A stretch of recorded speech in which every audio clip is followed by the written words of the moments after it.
Друзья, всем привет! Рада вас видеть! Сегодня мы поговорим о 5 правилах успешной и, главное, счастливой женщины.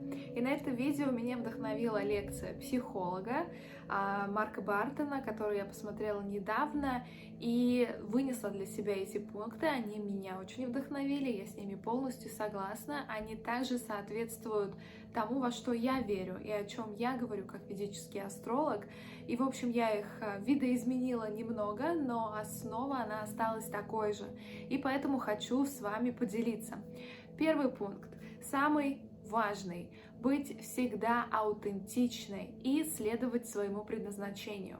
О чем это? Прежде всего, аутентичность — это о том, чтобы вне зависимости от обстоятельств, от ситуации оставаться верной самой себе. Дам тебе супер простой пример. Я прихожу в одно кафе, где делают безумно вкусные алмонд-круассаны. И я хожу в это кафе только за этим круассаном. Другой я не возьму. Я пробовала один другой, он мне не понравился. После этого я сказала, что нет, больше я не буду. И иногда, когда туда прихожу, у них нет моего круассана. Что делаю я? Я не заказываю другой, я не разочаровываюсь. Я говорю: окей, хорошо, его нет, я вернусь в следующий раз. Я отношусь к этому легко и спокойно, но я знаю, чего именно я хочу. На другой круассан я не согласна. И вот этот пример, его можно применить, в принципе, на всю жизнь. В ежедневных каких-то даже бытовых, обычных вещах, это когда ты любишь бананы, но тебе предлагают яблоко. Ну, не хочу я яблоко, люблю бананы. Или, например, ты занимаешься каким-то видом спорта, он тебе нравится, но другой тебе не нравится, но тебе кто-то уговаривает или кто-то заставляет идти, и ты идешь. И внутри такое чувство: блин, зачем я согласилась? Так вот, вот это как раз про аутентичность. Делать только те вещи, которые нравятся тебе, да, которые тебе приносят радость. И здесь про то, чтобы быть верной своему выбору, а не довольствоваться малым или не довольствоваться чем-то другим, да, пытаясь заместить то, что вам действительно нравится. И все это относится к нашей жизни в целом. Это относится и к одежде, которую мы покупаем, которую мы носим. Это относится к работе. Это относится к мужчине, который рядом с нами. Это относится к нашему месту проживания, стране, квартире, доме, ко всему. Самое важное — это всегда быть честной и верной себе. Всегда выбирать те вещи, которые нравятся именно вам. Только когда вы получаете то, что вы хотите, тогда приходит истинное удовольствие. И хочется расширить этот пункт и добавить важность следования своему предназначению. Как ведический астролог, это самая такая вот популярная тема, да, запрос. Люди приходят и спрашивают: в чем мое предназначение, как мне понять мои задачи, как мне узнать свои сильные и слабые стороны. И астрология — отличный инструмент, потому что в нашей натальной карте мы уже сразу видим то, что каждый из нас уникален, у каждого из нас уникальная и разная натальная карта, не бывает одинаковых карт. У нас с рождения у каждого есть свои уникальные способности, таланты, дары, навыки, предрасположенности. И мы сотканы из разных энергий, субличностей, планет, называй это как угодно, да? То есть у нас есть определенная конфигурация, то, что нам нравится, или то, что нам подходит. И все это вместе, все эти навыки, таланты, дары, они помогают нам исполнять наше предназначение или идти путем дхармы, да, это такой ведический термин, ведическое понятие. Например, моя дхарма, мое предназначение — делиться знаниями, передавать информацию и помогать людям. Я выбрала сферу саморазвития, астрологию, психологию для того, чтобы выполнять свое предназначение. Я пишу посты, пишу статьи, пишу вот эти видео, да, записываю для вас. Это все инструменты, через которые я выполняю свое предназначение. И, допустим, в какой-то момент в моей жизни появляется человек, который говорит: слушай, ну, астрология, в общем, так себе работа или профессия, ну, как-то помогать людям слишком, не знаю, банально или как-то это пафосно. Как насчет более приземленной, такой понятной работы? Вот у тебя есть бизнес-образование, ну, возвращайся ты в стартапы. В чем проблема? Так вот, смотри, И в моей жизни были такие ситуации, поэтому этот пример не просто так я привожу. Это про то, что у меня есть выбор. У меня есть выбор именно сейчас, в этот момент, отстоять свою уникальность и свое предназначение. Вот через этого человека Вселенная меня так и проверяет. А ты утвердилась в том, что ты действительно готова, то, что ты можешь взять такую ответственность и ее вывести или нет. И здесь мой выбор. Или пойти на поводу и сказать, что да, возможно, я действительно не так хороша, возможно, действительно это не мое, и я вернусь туда, где мне комфортно, я уже когда-то была. Или же я говорю, постой, это то, что для меня важно, это то, через что я получаю удовольствие, удовлетворение, я получаю обратную связь от мира, и я этого хочу. Понимаешь? И вот здесь у каждого из нас всегда есть эта точка, где мы должны принять выбор и пойти или налево, или направо. И моя ответственность, твоя ответственность отстаивать свой собственный выбор. Никто этого делать за нас не будет. И если вы в какой-то момент идете на поводу, да, вот таких провокаций, таких ситуаций, тогда вы изменяете себе, вы уходите от своего предназначения и закручивается, скажем, череда определенных событий и обстоятельств, которые начинают вас, скажем, учить и пытаться вернуть на ваш путь.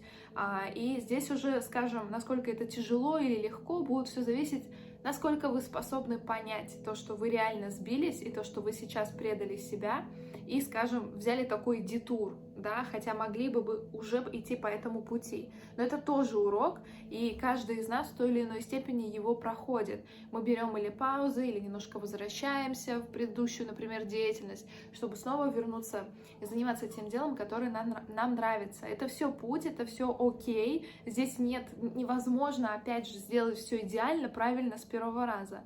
Нет, все делаем ошибки, все нормально. Главное делать выводы.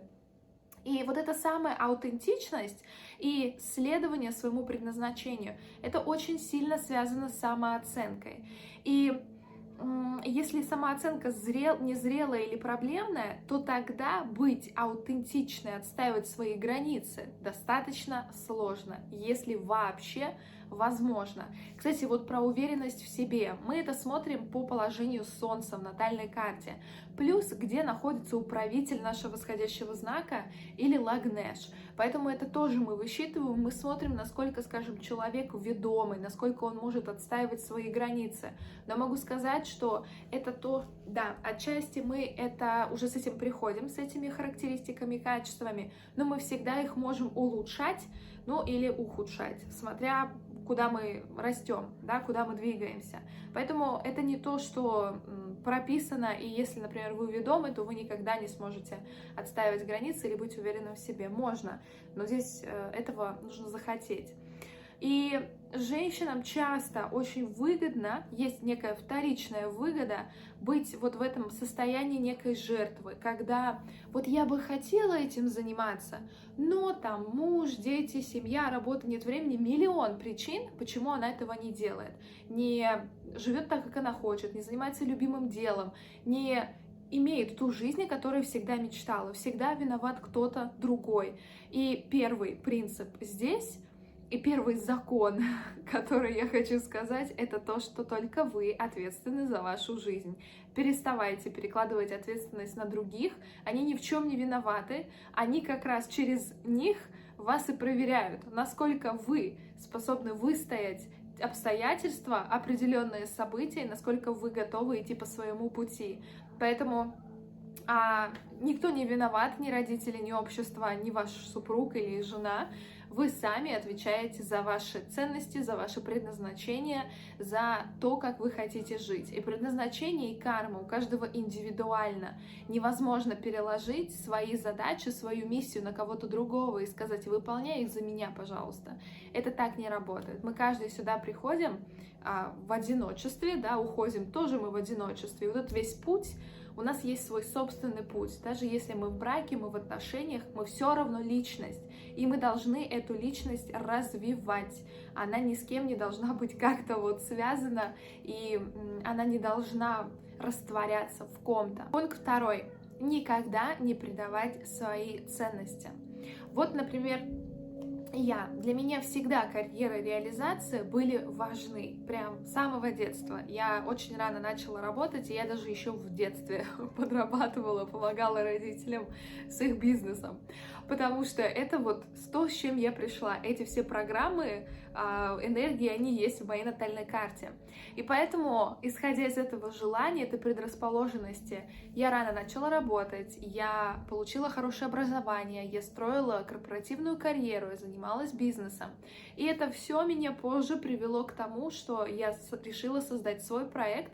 Я ушла в саморазвитие, начала консультировать по астрологии. Это моя страсть, это то, что я люблю. И я создаю свою карьеру, да, свой проект вот сейчас в этом, через эти знания, через эту именно сферу. И я никогда не мечтала, не хочу и не буду сидеть дома и быть просто домохозяйкой. Я не говорю, что это плохо или это как-то мало, недостаточно, ни в коем случае. Я говорю про ценности.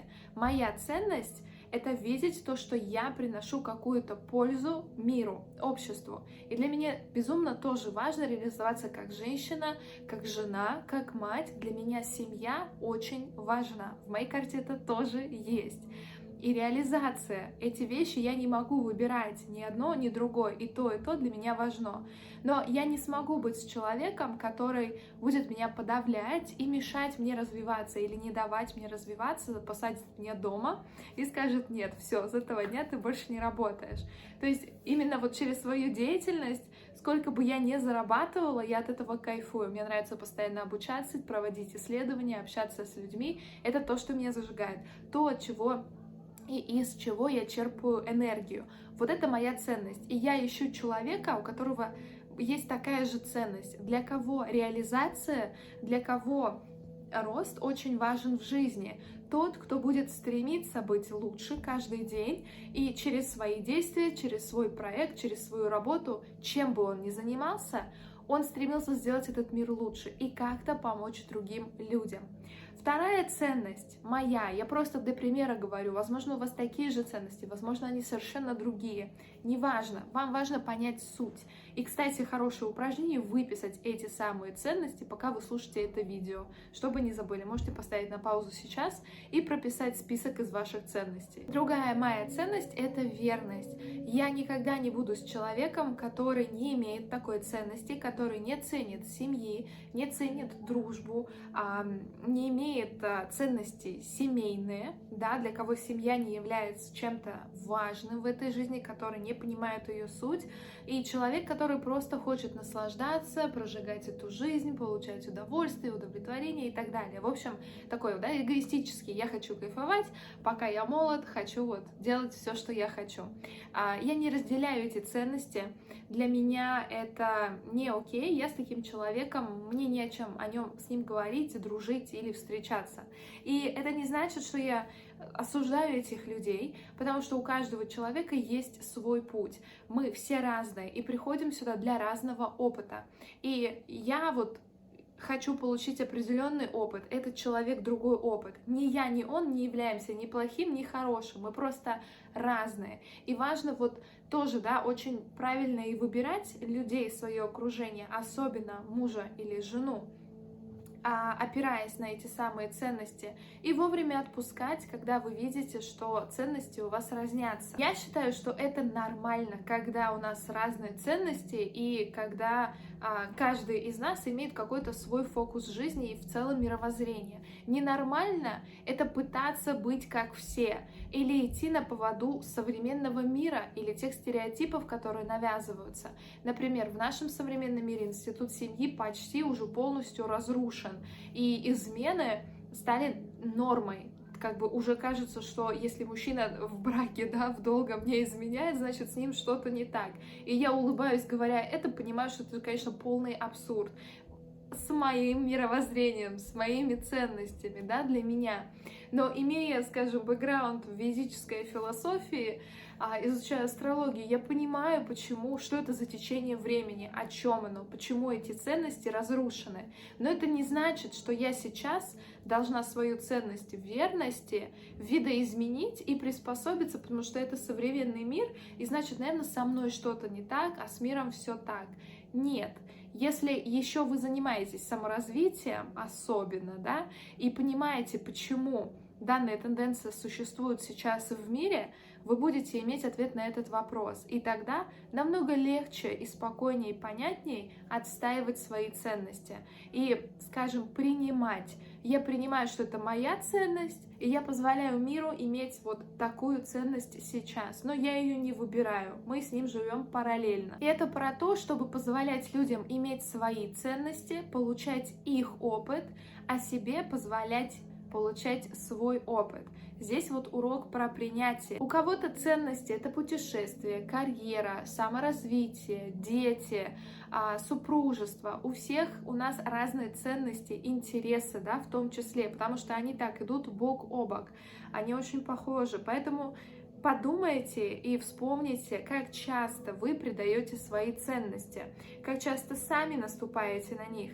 И если вы так делаете, то как тогда Вселенная может вам противостоять? Как она может вам помочь, если вы сами предаете свои же собственные ценности? Имея стержень, имея фундамент, который состоит из ваших интересов, из ваших ценностей, на это все из мира будут приходить обстоятельства, люди, которые будут к вам притягиваться. Если вы не утвердились в своих ценностях, тогда они будут разрушаться этими обстоятельствами и людьми. Если же утвердились, тогда вы будете притягивать таких же людей и вместе проходить какой-то совместный опыт. Это может быть дружба, это может быть партнерство, бизнес, работа, неважно.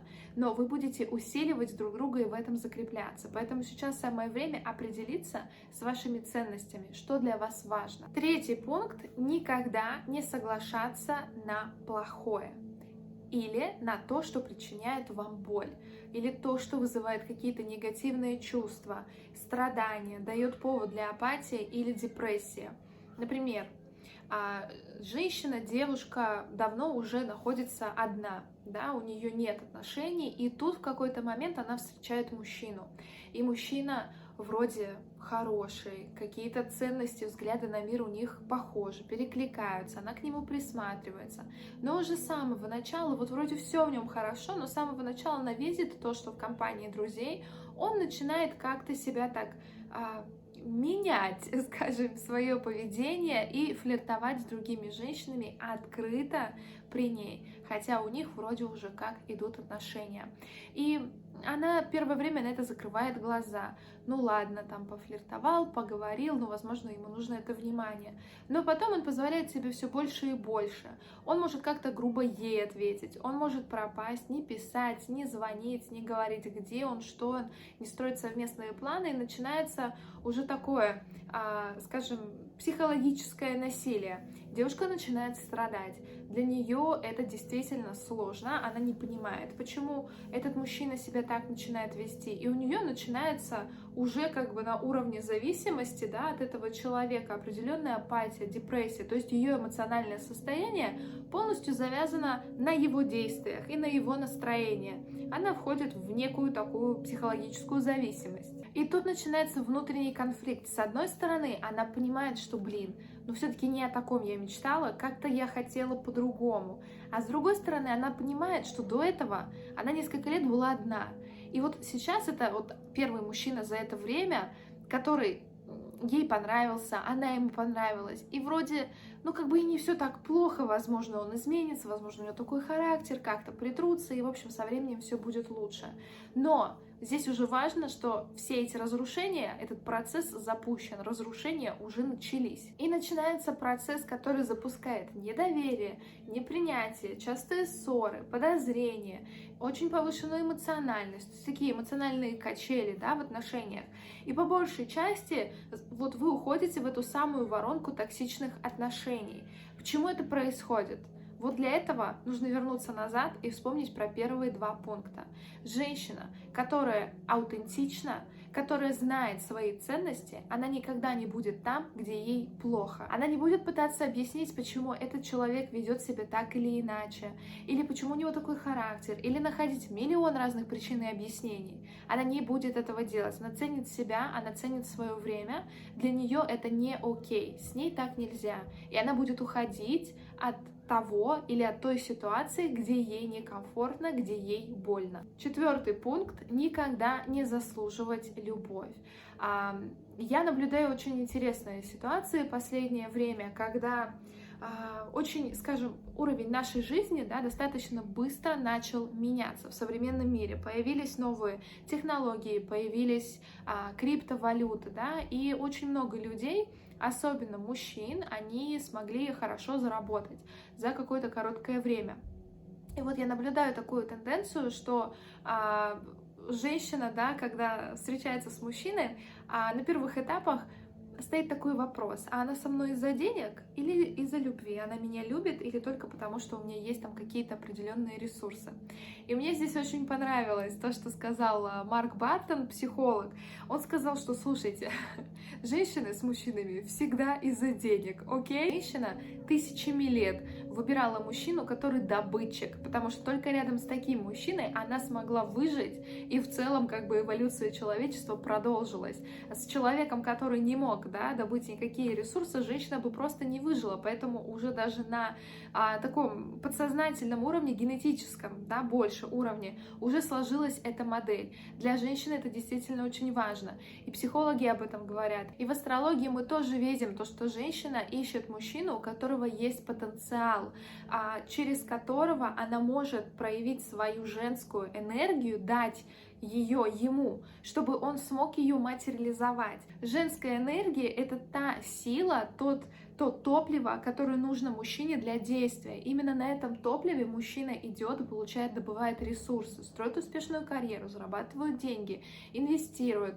развивает бизнес и так далее, и так далее. Без этого топлива, без движущей силы, скажем, потенциал намного меньше. Так заложено природой, так заложено астрологией, планетами. И многие дисциплины, они говорят в целом об одном и том же. Поэтому здесь я соглашусь. Для женщин действительно очень важно, чтобы мужчина, не говорю, что сразу уже миллионер, не об этом, чтобы у него был этот потенциал, чтобы она знала, что он сможет позаботиться о ней, о их семье, об их потомстве, что род будет продолжаться дальше. Так вот, и есть некоторая категория женщин, которые, вступая в отношения, пытаются заслужить то самое доверие, пытаются доказать, почему они достойны подарков, или достойны любви, нежности, уважения, признания и так далее. И такое отношение не приводит к серьезным отношениям, потому что наоборот, они начинают становиться манипулятивными. Женщина, не зная свои ценности, не ощущая своей силы, то, что она может дать мужчине, она начинает играть в некую жертву. И здесь уже меняются и роли, и каждый как бы теряет в целом свою личность.